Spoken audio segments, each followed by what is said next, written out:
무엇인지, 하나님이 우리에게 주신 기업과 축복이 무엇인지, 그것을 어떻게 누려야 하고 취해야 할 것인지 많은 교훈을, 또 지혜를 얻게 되었습니다. 그 중에 새롭게 발견한 사실이 하나 있는데, 그 기브온 족속에 관한 거예요.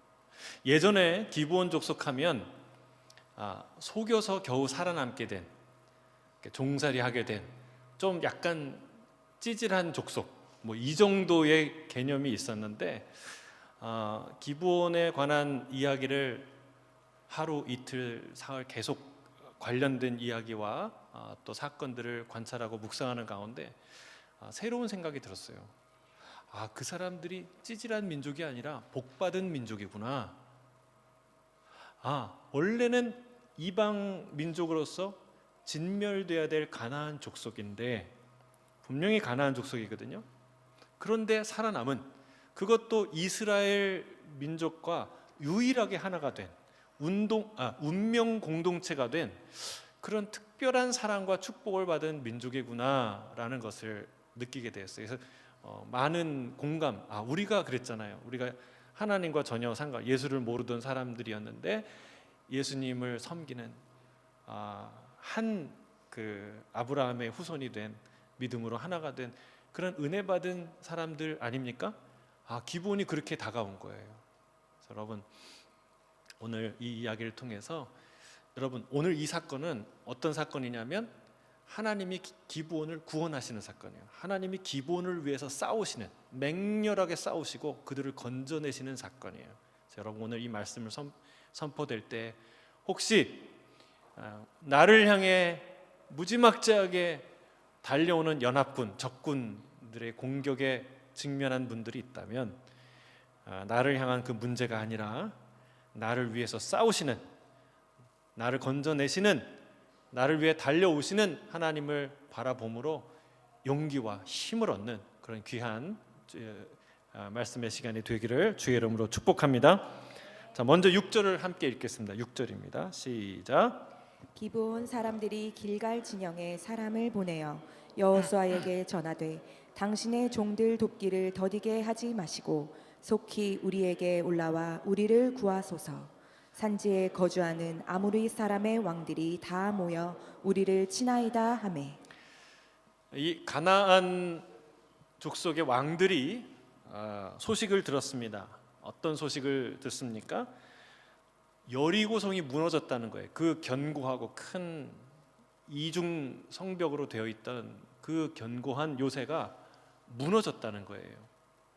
그리고 그 다음에 아이성까지 빼앗겼고, 그리고 그들에게 행한 이스라엘의 잔혹하고 무자비한, 특별히 하나님이 이 가나안 족속들은 한 사람도 남기지 말고 진멸하라고 말씀하셨거든요. 무참하게 이 진멸당한 그들의 소식을 듣고 두려웠던 거예요. 특별히 더 충격적인 사실은 기브온, 아이성 다음에 있는 이 기브온 사람들이 이스라엘과 편먹었다는 거예요. 이스라엘과 하나가 되었다는 것을 듣고 큰 충격과 위기감을 갖게 됩니다. 그래서 예루살렘의 아도니세덱 왕이 가나안 남부에 있는 다른 강력한 이 왕들과 연합을 해서 5개의 나라가 5개의 왕들이 함께 연합군이 되어서 이 기브온을 대적합니다. 치려고 하는 그 상황이 되었습니다. 이 기브온이 얼마나 중요한 성이었냐? 성경의 표현을 빌리자면 기브온은 왕도와 같은 성이요라고 합니다. 그러니까 수도같이 작은 성이 아니에요. 수도같이 크고 강력한 성이었어요. 그리고 사람들은 아이보다 크고 그 사람들은 다 강했다. 이 아기보다 컸다는 게 아니라 아이성보다 훨씬 큰 성이었고 그 사람들은 강인한, 굉장히 강했던 사람들이다라고 말하고 있습니다. 이 여리고와 아이성이 그 가나안의 관문 같은 역할을 했다면, 이 기브온은요, 그 가나안 지리적으로 보면 가나안의 아주 심장부에, 센터에 있는 중요한 성이었어요.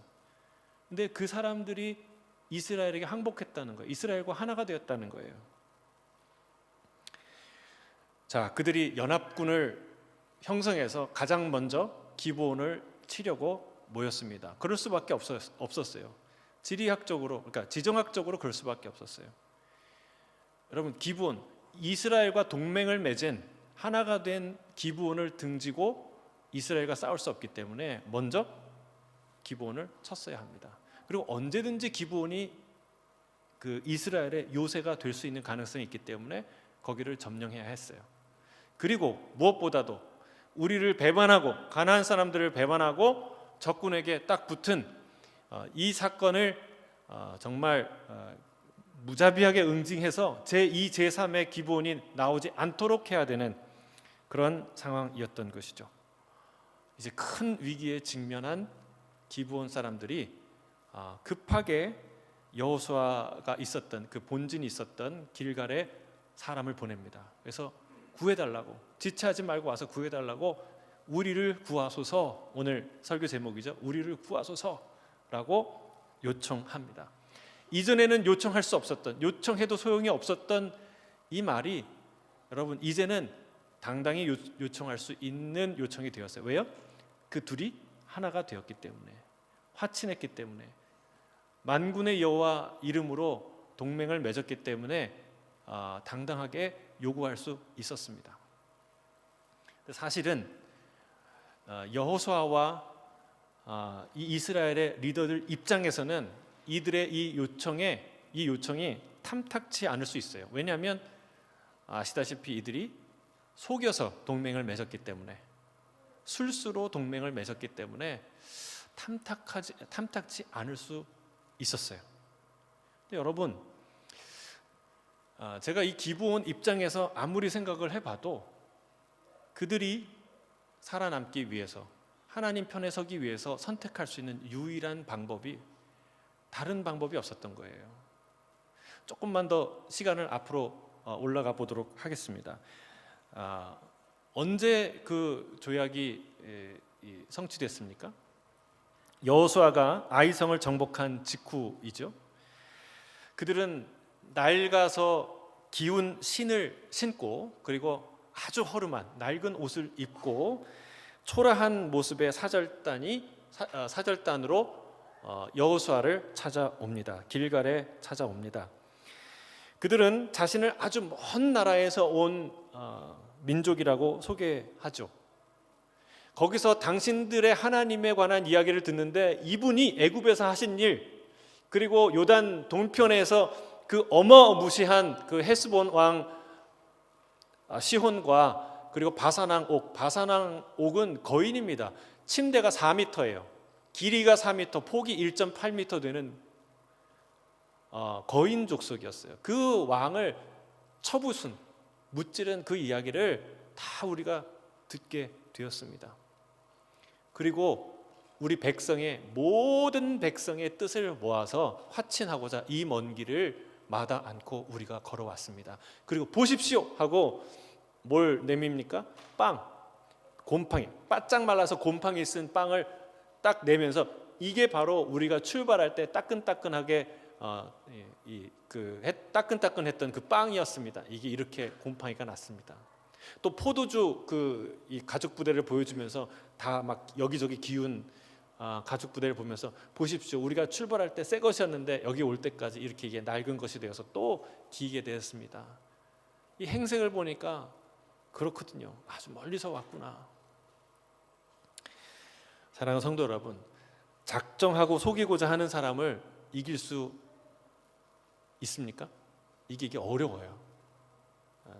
제가 우리 교회에 그 몰래 들어온 그 신천지 이단 청년을 내가 본 적이 실제로. 근데 여러분, 이 사람들이 속이려고 마음 먹고 들어왔는데 속지 않을 수가 없어요. 왜냐하면 항상 스마일, 모든 일에 아멘, 모든 예배는 다 참석해. 그리고 막 전도해요. 사람들을 막 데려와요. 그리고 뭐 항상 베풀고 항상 섬기는데, 여러분 이런 사람들을 신뢰하지 않기가 어려워요. 그렇지 않습니까? 목회자뿐만 아니라 여러분도 그래요. 그러니까 여러분, 속이기를 작정한 사람에게 넘어가지 않기가 참 쉽지 않아요. 참 쉽지 않아요. 하나님의 도우심이 없다면 진짜 그렇습니다. 또 이스라엘에 듣기에는 너무나 솔깃한 그 제안이었어요. 여러분, 애굽에서 출발해서 여기 가나안 오기까지 스스로 항복한 민족이 있습니까? 없어요. 다 죽기를 각오하고 대적했어요. 계속해서 끊임없는 싸움의 연속이었어요. 그런데 이들은 화친하고자 스스로 걸어 나오지 않습니까? 더구나 화친하고자 하는 이유가 더 중요한데, 그들은 전능하신 하나님에 대해 듣고 감동해서 그 하나님을 두려워해서 나왔다는 거예요. 여러분, 이게 굉장히 중요합니다. 여호와 하나님께서 하신 이야기를 듣고 이렇게 깊은 감동과 경외심을 가졌던 민족이 이전에는 없었어요. 하나님을 경외하는 마음으로 그들이 나온 것이죠. 자, 그들의 행색을 보니까 여지없이 그들은 대단히 먼 곳에 살았던 사람인 것이 분명해요. 그러니까 뭐예요? 이 사람들이 사는 이토록 먼 곳까지 이 이스라엘의 소문이, 하나님의 소문이 다 퍼졌구나. 얼마나 좋은 간증거리입니까? 그렇죠? 그들의 마음이 녹았다는 사실 자체가 큰 감동과 희열을 느끼게 하는 좋은 소식임이 분명합니다. 마치 기생 라합이 하나님께서 하신 일에 대해서 듣고 마음이 녹고 정신을 잃어서 정탐꾼을 살려준 그 얘기가 얼마나 이스라엘에게 큰 사기를 진작시키는 그런 기쁜 소식이 되었습니까? 그런데 이번에는 한 사람, 한 가정이 하나님께 나오는 게 아니라 한 민족이 하나님께 나오는 일인데 얼마나 대단한 일이에요. 기쁜 일이죠. 감사한 일이죠. 선교사가 어디 가서 전도를 했는데 한 부족이 다 예수님 믿게 됐다. 이건 빅뉴스죠. 큰 감동적인 소식이죠. 많은 사람을 기쁘게 할 만한 소식이 분명했습니다. 단 하나, 이들이 가나안 족속이 아니면 돼요. 가나안 족속이면 왜 안 돼요? 하나님께서 아주 엄하게 명령하셨거든요. 다른 민족들은 가서 전쟁을 선포하고 그들이 화친을 요구하면 조공을 받고 조약을 맺고 같이 더불어 살아라. 하지만 가나안 땅에 있는 사람들은 그렇게 하지 마라. 분명히 진멸하고 다 내쫓아야 된다. 화친의 대상이 아니다. 하나님께서 분명하게 말씀했기 때문에 그렇습니다. 근데 아무리 봐도 그들 형색이 진짜 멀리서 온 사람 맞아요. 사랑하는 성도 여러분, 일단 마음이 뺏기면 단점은 눈에서 가려지기 시작합니다. 마음이 딱 드는 거예요. 이 솔깃한 마음, 이거 딱 잡아서 많은 사람에게 얘기해주고 또 용기를 주고 그렇게 좀 이스라엘을 좀 이렇게 사기를 진작시켜주고 싶은 거예요. 결국 그들은 여호와의 이름으로 조약을 맺습니다. 그런데 단 3일이 지나지 않아서 그것이 거짓이라는 것이 드러납니다. 왜요? 아이성 바로 옆이 불과 몇 시간, 며칠만, 하루만 걸어가면 있는 도시였거든요. 많은 사람들이 이 사건의 이 부분에서 뭐를 주목하냐면 여호수아와 장로들이, 리더들이 하나님께 묻지 않았다. 물론 성경에도 그렇게 언급이 됩니다. 이 부분을 많이 주목하죠. 맞습니다. 그것도 굉장히 중요한 일입니다. 근데 제가 이번에 묵상하면서 생각하면서 살펴보면서 놀란 것은 성경이 기브온에 대해 취하고 있는 태도가 좀 특이하다는 거예요. 그러니까 만약에 그들이 거짓말로 하나님을 속여서 조약을 맺은 것이 속인 일이고 잘못된 일이라면 하나님께서 성경에서 그들을 비난해야 마땅할 텐데 이상하게도 그렇지 않아요. 물론 그들이 그 속인 죄로 인하여 이스라엘과 성막을 위해 평생 물을 깃고 나무를 패는 종으로 살게 됩니다. 그렇지만 그럼에도 불구하고 이방 민족으로서는 유일하게 이스라엘과 하나가 된 족속입니다. 그 전에도 그 이후에도 이런 예가 없어요. 심지어는 바벨론 포로 이후에도 여러분 다윗 왕조가 다 망하고 포로를 가는데 포로 때도 같이 끌려가고, 그리고 포로 끝나고 귀환하는데도 그들이 올라와요. 그리고 그들이 뭘 해요? 성막을 위해서, 성전을 위해서 물 깃는 일과 나무 하는 일을 계속해서 섬깁니다. 이런 민족은 없었어요. 그리고 사울이 이 여호수아와 맺은 이 조약을 무시하고 기브온 사람들을 학살한 적이 있습니다. 근데 하나님이 이 죄를 엄하게 물으십니다. 여러분, 이 사울이 왜 기브온 사람들을 학살을 했는가, 박해를 했는가? 성경은 이렇게 말하고 있어요. 사무엘하 21장 2절 같이 읽겠습니다. 21장 2절 시작. 기브온 사람은 이스라엘 족속이 아니요 그들은 아모리 사람 중에서 남은 자라. 이스라엘 족속들이 전에 그들에게 맹세하였거늘 사울이 이스라엘과 유다 족속을 위하여 열심히 있으므로 그들을 죽이고자 하였더라. 왜 남의 나라 역사를 이렇게 자세히 보나, 이렇게 뭐 힘들어하시는 분도 계시겠지만, 여러분, 성경 이야기는요, 이 안에 우리를 향한, 나를 향한 하나님 마음이 담겨 있어요. 모든 케이스를 다 들어서 말할 수 없잖아요. 그래서 이스라엘 민족의 역사를 케이스로 해서 하나님의 마음을 표현하는 아주 중요한 원리가 이 안에 있어요. 기브온과 같은 이스라엘의 입장에서 하찮은 민족을 하나님이 어떻게 용납하시고 그들을 위해서 무슨 일을 하시는가에 대한 이야기가 이 안에 있다는 거예요. 여러분, 사울이 그들을 죽인 이유가 뭐라고 표현합니까? 이스라엘을 위한 열심 때문이다. 이스라엘 사람 중에 기브온 사람들을 눈에 가시처럼 못마땅히 여기는 사람이 있는 거예요. 아니, 이 사람들은 분명히 이스라엘 사람이 아닌데, 피가 섞이지 않았는데, 그런데 이스라엘 안에 살면서 이스라엘 사람처럼 취급받는다는 거예요. 이게 불만족스러운 거예요. 마치 학사 에스라가 섞이지 마라, 서로 결혼 통혼, 이방인과 통혼하지 말라. 그리고 어떻게 해요? 이방인과 통혼한 사람들 막 수염을 뜯고 머리를 뽑고 막 그 사람들을 내쫓고 그러잖아요. 마치 그런 열심당원들이 있었던 거예요. 그런데 사울이 그 사람들의 마음을 만족하게 하고자 기브온 사람들을 학살한 거죠. 죽인 거죠. 하나님이 이 일을 기억하시고 이스라엘에게 재앙을 내리십니다. 하나님이 칭찬하지 않으셨다는 거예요. 그래, 네가 내 율법을 기억하고 내 말대로 잘 행하는구나. 그래, 잘했다라고 칭찬하지 않는다는 거예요. 오히려 반대로 하나님이 3년간의 기근을 주십니다. 여러분, 하나님이 우리도 아이들을 체벌할 때 무슨 교훈할 때 그 체벌의 징계의 그 수준이 있잖아요.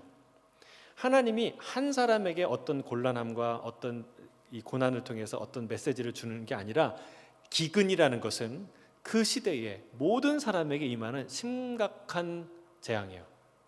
근데 그것도 3년씩이나 하나님이 주십니다. 여러분, 3년 기근하면 뭐가 생각나요? 엘리야 때, 그렇죠? 그 이스라엘에게 임한 기근, 아합에게 준 기근. 근데 이게 다윗 왕 때 있었던 일이라는 거예요. 하나님이 이 일을 얼마나 심각하게 생각하셨냐, 이 기브온 사건을 얼마나 심각하게 생각하셨냐는 것을 우리가 알 수 있죠. 그러니까 영문을 모르는 다윗이 하나님께 제사를 드리고 기도를 하는 가운데 하나님이 답하십니다. 이 사건은 기브온 사람들을 죽였기 때문에 내가 내리는 재앙이다. 그래서 다윗이 기브온 사람들을 부릅니다. 그리고 그들에게 말해요. 이 일들이 사실이냐? 네. 어떻게 하면 좋겠냐? 이것은 보상의 문제가 아닙니다. 은금의 문제가 아닙니다. 그러나 우리가 어떻게 할 수 있겠습니까? 우리가 누구를 처벌할 권한이 우리에게 없는데. 다윗이 뭘 원하냐 물어봅니다. 그러면 우리를 학살해서 죽여서 이 땅에 살지 못하게 내쫓게 하고자 했던 자의 그 7 남자를 저희에게 주십시오. 그들을 목을 베어서 매달겠습니다 라고 말합니다. 다윗이 그걸 허락하죠. 그래서 결국은 사울의 아들들과 그리고 그 자녀들 사이에 7 남자를 내주죠. 그들이 목 베임을 당하고 매달립니다. 그것으로 이 일들이 완결되는 것이죠. 하나님이 기브온 사람들의 손을 들어 주신 거예요.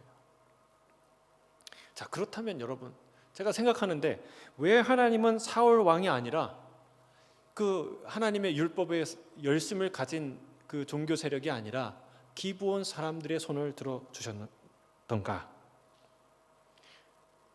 제가 도달한 결론은 딱 한 가지예요.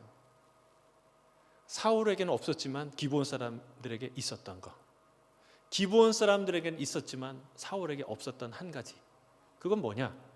그거는 하나님을 진정으로 두려워하는 경외함. 하나님을 두려워하는 경외함. 그것이 이 기브온 사람들에게 있었던 거예요. 겉으로 보기에는 사울 왕은 월삭 무슨 때마다 절기마다 하나님을 예배를 드리고 제사를 하고 막 말마다 하나님을 언급하지만, 그러나 우리가 그의 인생을 통해서 알죠. 그는 하나님이 두려운 게 아니라 하나님을 두려워하지 않고 뭘 두려워했어요? 백성들을 두려워했어요. 자기의 정치적인 입장, 명예를 훨씬 더 두려워했던 자가 사울이었다는 것을 우리가 압니다. 그는 하나님을 두려워하는 척했지 하나님 두려워하지 않았어요. 그러나 기브온 사람들은 진실로 하나님을 두려워했던 거예요. 그들은 하나님께서 했던 모든 이야기를 듣고 저 바로 왕의 손에서 꺼낸 그 위대한 하나님의 일을 듣고 10가지 재앙, 홍해를 가르신 이야기를 듣고 또 요단 동편에서 그 두 왕을 섬멸한 이야기를 듣고 또 최근에는 더 놀라운 여리고성이 저절로 무너진, 함성으로 무너진 그 이야기를 듣고 또 아이성이 점령됐다는 이야기를 듣고 바로 하나님의 군대가, 하나님의 이 칼날이 바로 자신의 앞에 다가왔다는 것을 알게 된 거예요. 만약에 그들이 죽는 것 자체를 두려워했다면, 죽는 것이 두려워서 행한 것이라면요, 여러분, 이것은 그렇지 않았을 거예요. 만약에 그들이 죽음을 두려워했다면 오히려 다른 선택을 했을 거예요. 죽지 않기 위해서 가나안의 다른 왕들과 연합해 싸웠을 겁니다. 끝까지 싸웠을 거예요. 사람들은 하나님이 계시다는 것을 몰라서, 하나님이 전능하시다는 것을 몰라서 안 믿는 게 아닙니다. 죽음은 다 두려워해요. 누구나 죽음을 두려워하죠. 그러나 하나님을 두려워하지 않아요. 왜? 하나님을 두려워하지 않기 때문에 안 믿고 안 따르는 거예요. 이스라엘의 모든 대적이 그랬습니다. 죽는 것을 두려워했지만 하나님을 두려워하지 않았습니다. 그래서 끝까지 맞선 거예요. 여러분, 한 가지 예를 들어볼까요? 여리고 성에 있었던 기생 라합을 다시 한번 생각해 봅시다. 그가 진짜 죽는 것이 두려웠다면, 죽음이 무서웠다면 그가 해야 될, 첫 번째로 했어야 될 일은 무엇입니까? 그가 코앞에, 자기 앞에 닥친 위기, 그 위기를 피하는 데 전심을 기울였어야 돼요. 만약에 적군의 정탐꾼을 숨겨주거나 그들을 이롭게 하는 일이 탈로가 나면 어떻게 됩니까? 그 어둠 속에서 혹은 이웃들이 그 속삭이는 소리를 들었거나 어떤 사람이 밀고를 했다면, 혹은 이 사람들이 사흘 동안 숨어 있다가 다행히 본진에 가서 다행이지만 그 3일 동안 색출 작전에서 걸렸다면, 가는 과정에 또 걸렸다면, 여러분, 그들이 취족 가운데 그 도움을 준 것이 드러났다면 이 여인은 참혹한, 비참한, 끔찍한 죽음에 직면하게 됐어야 해요. 그걸 두려워했다면 여러분 어떻게 했을까요? 이 정탐꾼을 밀고 하는 게, 이 정탐꾼을 인계하는 게 여러분 훨씬 나은 거예요. 그러나 이 라합이라는 여인이 대단한 것은 지금 눈앞에 있는 여리고 왕의 칼보다 더 두려워한 것을 무엇을 두려워했냐면 하나님을 두려워했다는 거예요. 이 여리고 성까지 진격하는 하나님의 발자국 소리를 훨씬 더 두려워했다는 거예요. 칼을 쥐고 흔들고 있는 여리고 성의 왕을, 그 군인들을 두려워하는 것보다 훨씬 더 여호와를 두려워했기 때문에 이들을 숨겨줄 수 있었던 거예요. 거기에 모험을 걸 수 있었던 것이죠. 기브온 역시 그들이 두려워했던 것은 이스라엘의 하나님, 곧 만군의 여호와를 대적하는 것이었습니다. 그 하나님이 두려운 거예요. 근데 방법은 없어요. 백기를 들고 항복할 수도 없어요. 왜?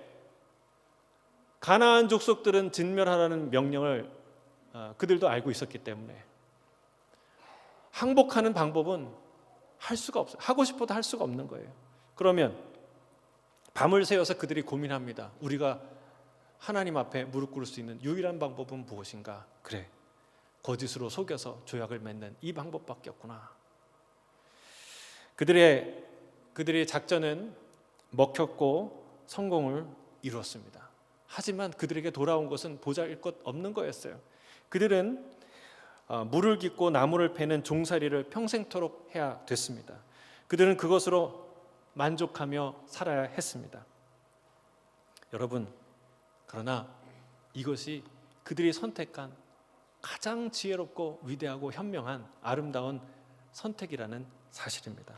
그들은 이스라엘은 아니었지만, 이스라엘의 13번째 지파가 되진 않았지만, 그러나 거의 이스라엘과 같은 족속이 되었고 하나님의 백성과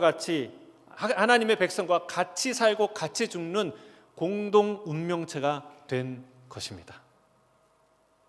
여러분, 이게 얼마나 큰 축복이고 위대한 일인지 몰라요. 하나님께서 이들의 선택을 존중하고 은근히 지지한 것처럼 보입니다. 왜요? 첫째, 성경 어디에도 이 기브온 족속들의 일을 선택을 비난하거나 저주하는 하나님의 말씀이 없습니다. 두 번째, 이 속아서 조약을 맺은 여호수아나 지도자들을 추궁하는, 하나님께 추궁하는 말이 없습니다. 물론 백성들이 원망은 했지만, 그런 언급은 있지만 하나님이 이 일을 그들에게 책임을 묻거나 돌리지 않습니다. 셋째, 그들을 학살하려 했던 사울의 7 아들을 죽이심으로 하나님이 이 기브온을 보호하시고 그들의 명예를 회복시키시고 이스라엘 내에서 그들의 지위를 확고하게 하시는 것을 우리가 볼 수 있습니다. 여러분, 그들은 마치 레위 지파처럼 평생 성전을 지키는, 예배를 섬기는, 제사를 섬기는 그런 자들로, 귀한 자들로 살아가게 됩니다. 이것이 그들이 선택한 최고의 삶이었다는 사실입니다. 아멘이십니까? 아직도 이들이 초라한 선택을 한 것 같습니까? 시편 기자는 이렇게 말합니다. 시편 기자 84편 3절, 10절, 12절에 같이 읽겠습니다. 시편 84편 3절입니다. 시작. 나의 왕 나의 하나님 만군의 여호와여, 주의 제단에서 참새도 제 집이 얻고 제비도 새끼 둘 보금자리를 얻었나이다.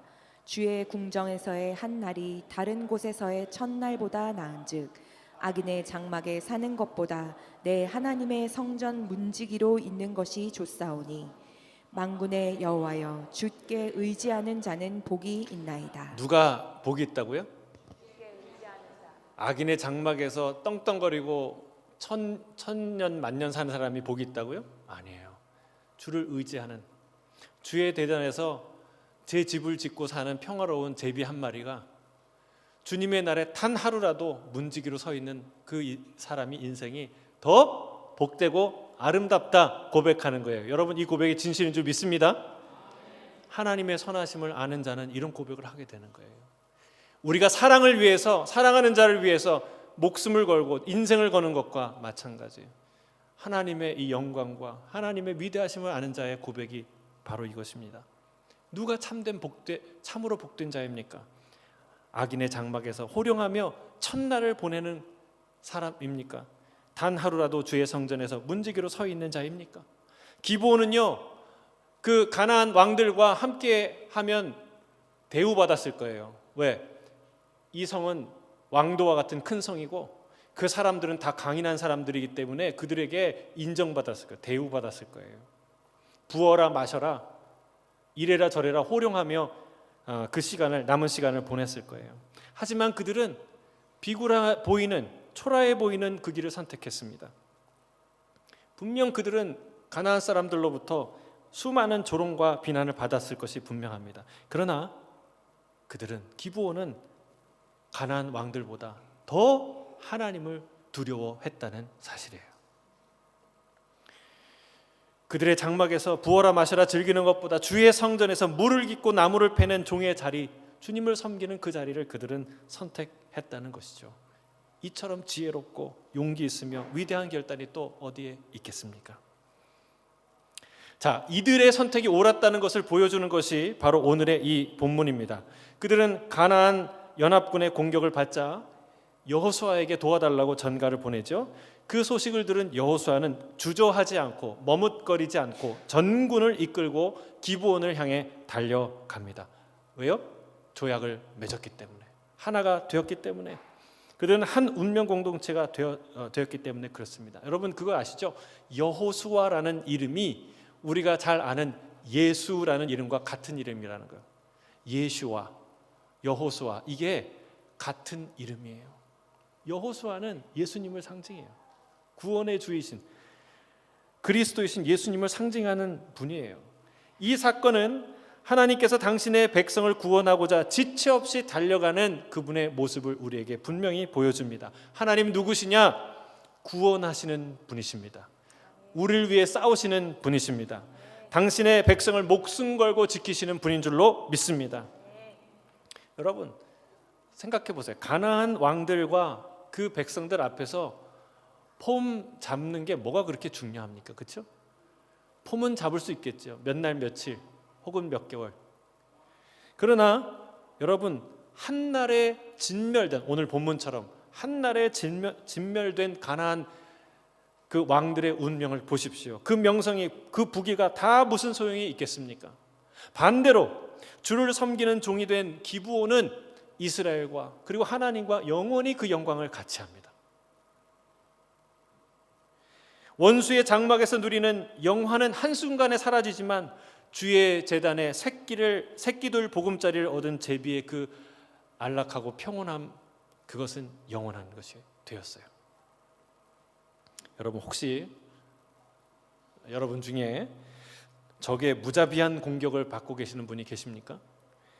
오늘 하나님께 부르짖으시기를 바랍니다. 우리를 구하소서, 나를 구하소서.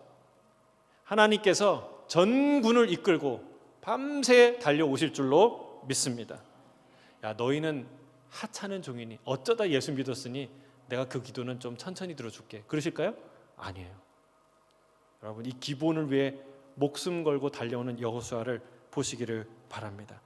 여러분 지체 없이 전군을 이끌고 밤새 달려갔다고 그랬어요. 왜 그랬을까요? 왜 그랬을까요? 적군이 전혀 예상하지 못하는 시간에 기습하기 위해서 달려간 것이죠. 그게 군사 작전의 원칙입니다. 적군이 뻔히 아는 방식으로, 뻔히 아는 시간에 공격하는 것은 어리석은 일이에요. 여러분 하나님께서 우리를 위해 싸우시는 것도 마찬가지입니다. 하나님의 전략적인 시간은 항상 호련히, 갑자기, 느닷없이 그렇게 우리에게 임하는 줄 믿습니다. 적이 예상하지 못할 때 예상하지 못한 방법으로 원수를 무찌르시고 당신의 백성을 구하시는 것입니다. 그래서 주의 전략은 항상 우리의 내 생각과 경험의 한계 밖에 있는 거예요. 여러분 나를 구하러 오는 군대가 요란하게 오면 어떡합니까? 다 알리고 내가 몇 시에 갈게 준비하고 있어 이렇게 온다면 그게 무슨 소용이 있겠습니까? 우리는 그래서 때때로 하나님이 내 기도를 들으셨나? 하나님 지금도 나를 구하러 오시고 있나? 그렇게 착각해요. 여러분 이 군사작전은 은밀히 그리고 신속히 가장 정확한 타임에 진행된다는 사실이에요. 우리를 향한 하나님의 도움의 손길과 작전도 마찬가지인 줄 믿습니다. 은밀히 그리고 신속히, 그러나 가장 정확한 시간에 우리를 도우시는 분이 하나님이신 줄로 믿습니다. 이 여호수아 군대의 싸움은 맹렬했습니다. 하나님도 싸우셨습니다. 이 베토론의 비탈길을 내려갈 때 하나님께서 하늘에서 큰 우박을 내려서 사람들을 죽이는데 이스라엘의 칼에 죽은 자보다 우박에 맞아 죽은 자가 훨씬 더 많았다고 고백하고 있습니다. 그리고 그 싸움은, 이 맹렬한 싸움은 거기서 그치지 않습니다. 거기서 멈추면 오히려 위기가 될 수 있어요. 왜요? 이 지형은 이스라엘의 땅이 아니에요. 가나안 사람들의 땅이에요. 그래서 그들은 지형지물에 익숙한 자들이에요. 해가 떨어지면 그들이 요새에 숨거나 이 지형지물을 이용해서 오히려 반격의 기회를, 그래서 이스라엘이 위기에 빠질 수 있는 위험이 있었어요. 그래서 이 여호수아가 뭐라고 외칩니까? 태양아 너는 기브온 위에 머무르라. 달아 너도 아얄론 골짜기에 그리할지어다. 그래서 놀랍게 하나님이 위대한 기적을 행하십니다. 그들이 싸워야 할 싸움을 다 하기까지 해가 내려가지 않습니다. 여러분 놀라운 일이죠. 목사님, 그거는 천문학적 지식과 과학적 지식을 모르는 시대의 사람들이 쓴 그런 정말 신화와 같은 얘기죠. 여러분, 기적이라는 것 자체가 본래 우리가 살고 있는 물리적인 과학적인 법칙을 초월하는 사건들이에요. 저는 하나님이 이런 사건을 이루신 줄 믿습니다. 근데 따지고 보면 이 사건은 홍해를 가른 것보다 더 대단한 사건이에요. 그렇죠? 생각해 보세요. 해가 멈춘 사건은, 이거는 우주적 사건이에요. 그렇죠? 천문학적 사건이에요. 이 위대한 사건을 그날 행하신 거예요. 누구를 위한 전쟁입니까? 누구의 호소를 들어주십니까? 기브온의 호소.